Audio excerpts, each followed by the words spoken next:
I finally figured out why so many people are posting their cars with no titles. For example, this Hellcat Charger with no title for $12,000. Here's an all-white C8 with 8,000 miles for $10,000. And they even got Suburbans, a 2023 for $18,000 with no title. The reason why so many people are selling their vehicles with no title is pretty simple and straightforward. Interest rates are extremely high and a lot of people can't afford their vehicles, so they are trying to figure a way to get out of their auto loan without having to continue to make these expensive ass payments on their vehicles. What they will do is they'll go ahead, take pictures of their vehicle and go ahead and post it on a no title group or post it on Facebook Marketplace. Once the car is on Facebook Marketplace, they will set a listing price that they want to get the vehicle for, which is extremely cheap and under market value. Once they find a buyer, they'll be like, okay, go ahead and pull up, sell them the car with just a bill of sale, no title, no proof of ownership, nothing. Meanwhile, there is a lien on the vehicle. So the fact that there's a lien on it and they don't want to make payments on it anymore, what they're going to do is go ahead and report the vehicle stolen. So once their insurance finds out that the vehicle is stolen, they no longer have to make payments as long as they have comprehensive coverage. Be safe out there.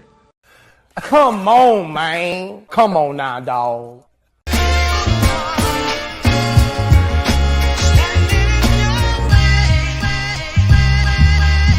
Now I will never be your hater, I'm your biggest fan. I hope it falls into place just how you planned it. Life could put you in a pickle, just make sure it's kosher. Lean on me like Bill Withers until you smell the roses. What's happening, fam? L.A.R. movement still moving. Subscriber die trying. You see the thumbnail. More importantly, you see the clip. Let's talk about the car market, man. Like, people are out here buying cars that they can't afford, getting them repoed. And I've seen that before where, on Facebook Marketplace, like looking at a car like, how the heck they selling that car for that? It's like, But like, as he said, people are saying the car's stolen. And if you're going to buy a car with no title, you know what's about to happen next, right? Because we got to talk about all these stolen cars and now, these fake stolen cars, running around. They got it all from like the Carvanas and stuff where people buy cars and you find out the car was stolen from another state. You get what I'm saying? So people have been doing that because they got somebody in the title office. So that scam's been going on for a while. This scam is newer, I could say that. But at some point, the insurance companies are they're going to go, oh, let me see if your car was for sale at one point on Facebook. And if they see these cars, oh, that's it. Oh, yeah. You going to jail. And you still gonna have the car, the payments on it. Now, the other thing I've seen a lot is you see a lot of people talking about, how can I say this? Um, you see people talking about going to these auctions and seeing these cars that's been broken into, whether they're Chargers, Challengers, TRXs, Trackhawks, I mean, Jeep Dodge, boy, y'all been getting the brunt of this punishment. So people have been doing all this crazy stuff and people can buy the cars, but now it's like, do I want the car? Even if I got it from an auction? And the reason I'm saying that because it's prime to get stolen, right? And sometimes people took these cars, stole them, rode off, got in chases, damaged the car, ruined the car, or ruined something on the car. You trying to figure it out. They've done the same thing with like Corvettes or whatnot. But when it comes to this car market, you're dealing with a society, a society that's car enthusiasts, and they'll do anything to participate. Like here in Houston, they got coffee and cars. They just outlawed, they banned Mustangs, Challengers, and Chargers because of all the BS people with Mustang, Challengers, and Chargers was doing. Speeding off on the cops, speeding off, almost hitting people, having accidents, just doing the most. Just doing the most. Everybody wanted to be in the Fast and the Furious. So let me just do the most. Let me just get some attention. And it's like, y'all they should have never gave y'all fools cars. And I'm gonna tell a true story. I was driving my car because I got a muscle car. I was driving my car and I was on the freeway and somebody with this with it was similar same model, same style at the different year, pulls up next to me while I'm on the phone. And they revving. Now I'm driving and I can see right in front of me. Like it's people on the freeway. Like it's not like you could just hit 100. If you try to hit 100, you're gonna smack right into somebody because you can't stop.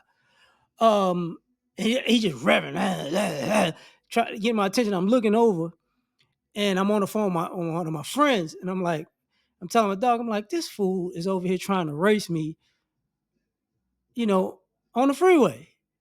And I looked at the guy again. I said, man, this dude is like 400 pounds. I should tell him let's race. I'm gonna and pull over and get his fat ass and see if he could have a foot race. So he could, in my mind was like he'd die of a heart attack.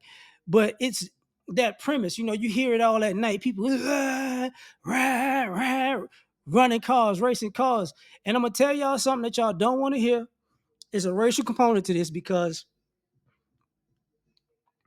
white people race all the time. Police don't, and white people and cops know where they're gonna be, and they really don't get as much trouble as they should. They really don't. Now, do people get caught? Yeah.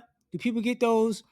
What do you call it? Those tickets with the SR22s where the insurance goes up? Yeah, but all of this boils into the car market because another thing is people buy these cars and they say they can handle it and then they can't handle it, because they wanted the car so badly.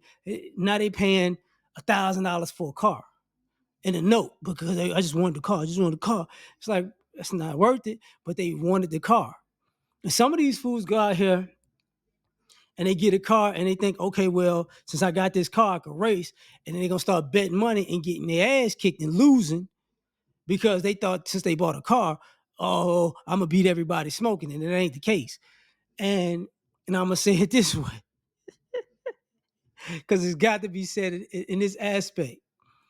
People don't do this as much as they used to. Some of these fools just go out here, get a car fresh off the lot, take it to the track or take it to race, and they never warmed up the engine and blow the engine fresh out the gate. So when you see a lot of these people who have these newer cars and you're trying to figure out how something bad happened to the car, is the person driving it.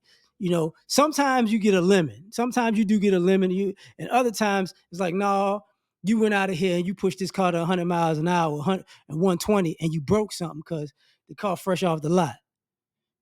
So it's that type of stuff. So when it comes to this car market and these car titles and no titles, you got to understand you're dealing with you're buying stuff off of irresponsible people who shouldn't even have stuff in the first place. And you know what? Let me back up. So I remember they had the car title loans. Boy, it was a lot of you young people that got.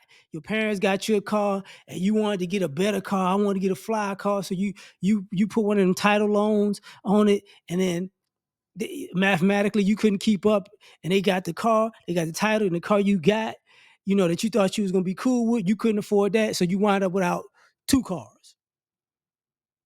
That's happened a lot over the years, but I'm gonna leave it at that, man. You tell me what you think. Like, share, subscribe, or die trying. Catch y'all on the next one. Peace. You ever been at the top of the universe? I'm gonna say it again.